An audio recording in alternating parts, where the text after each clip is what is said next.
Welcome back to our channel. Good morning, good afternoon, good evening, your time. Thank you for your continued support, guys. Subscribe to our channel if you haven't. Turn on the bell so you do not miss a new upload. Welcome our new members. To the old ones, God bless you. As you're supporting us here, may the Lord support you in everything you lay your hands. Amen. To the news in details, guys. The ex-DSS Mike Ejiofor, that is his name, says that Ebube Agu is not backed up by law. And also, ECN is not backed up by law. But we know why ECN came forth. ECN came forth to do what the law could not do by providing sanity and a conducive atmosphere in the Biafra land because of the incessant killing. That is why ECN was born.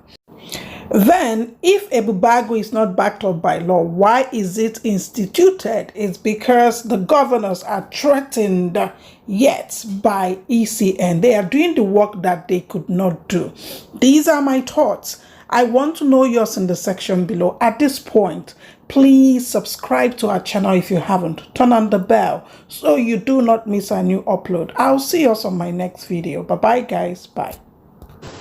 We saw some developments in the southeast of the country.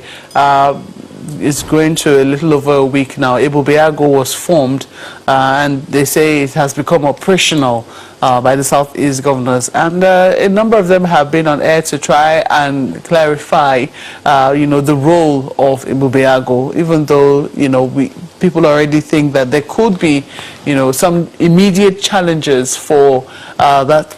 For the security architecture as it currently exists, because it would seem that in the absence of them forming something, the space has been taken over by ESN, Eastern Security Network. So the question has been, how was Ebube Agu going to work with Eastern Security Network? Well, what are your thoughts in that regard? It's very funny. Incidentally, I was in Umuahia when the announcement was made on formation of Ebube Agu, and I asked, what are the structures on ground before the formation of Ebube Agu? Is there any legal backing to Ebube Agu? The Eastern Security Network that was formed, we all agree is illegal and cannot take charge of the security space in that area. But the governors too, in a bid to be looked as good boys, I'm very disappointed that looking at them as, we are on the same page with federal government. What page are you on with the federal government?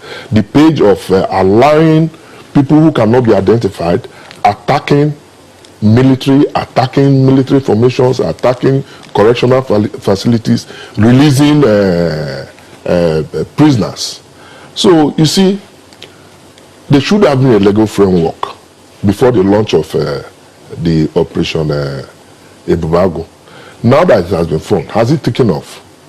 Where are the logistics? They say it has. Where are the logistics? And some people will say, but that's not how it works in the southwest. No, in the southwest, when the operation Amotekun took place, the whole state government backed it up by law.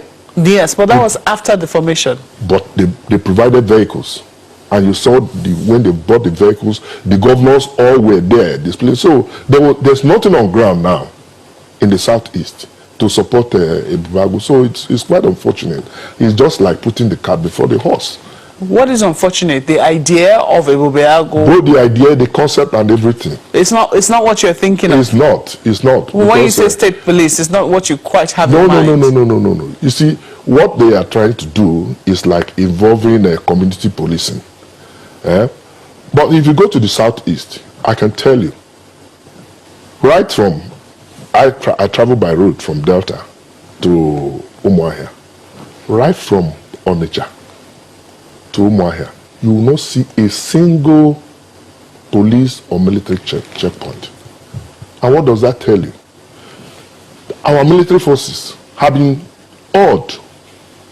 They have been intimidated, going out of the field because of these people. So, and what you see in various communities are vigilantes taking charge of responsibility.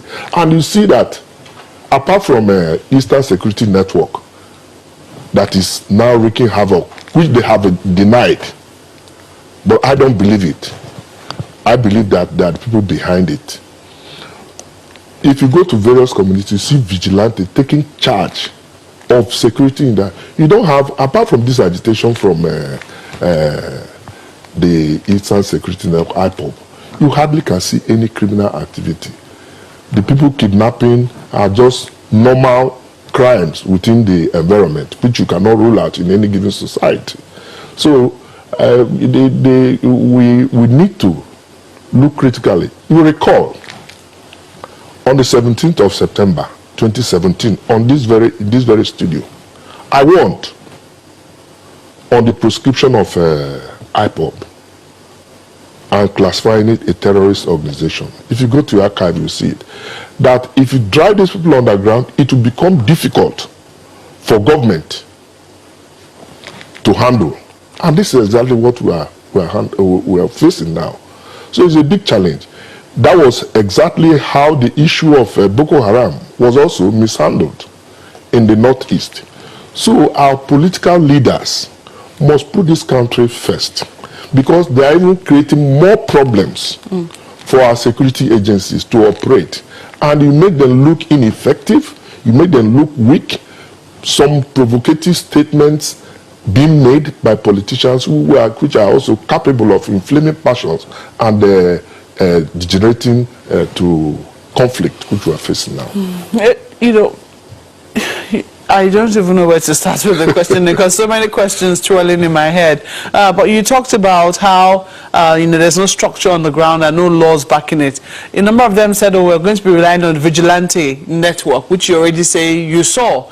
Who knows? Maybe that's what they're referring to as being part of what is the structure that already exists on the ground. Because a number of them said, "Oh, in Enugu, for instance, you have forest guards. Yes. In Abia State, you have homeland security or something to that effect." So they already have some sort of network that already takes care of security internally in their state. What they're now saying is that we're going to leverage that to do Ebube Agu. How are you going to coordinate them?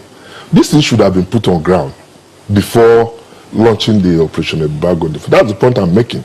I'm not saying, in fact, most of those vigilantes are not controlled by government. They are not paid by government. They are controlled by the various communities. And that is what security is all about. It must be localized. The problems there are local and the solutions must be localized. I'll give you an example. I'll continue to emphasize this. You bring policemen, soldiers from the Northeast and deploy to the Southeast. One, they don't understand the language. There's cultural difference. There is even no confidence to even volunteer information. So how do you expect to work? It's funny.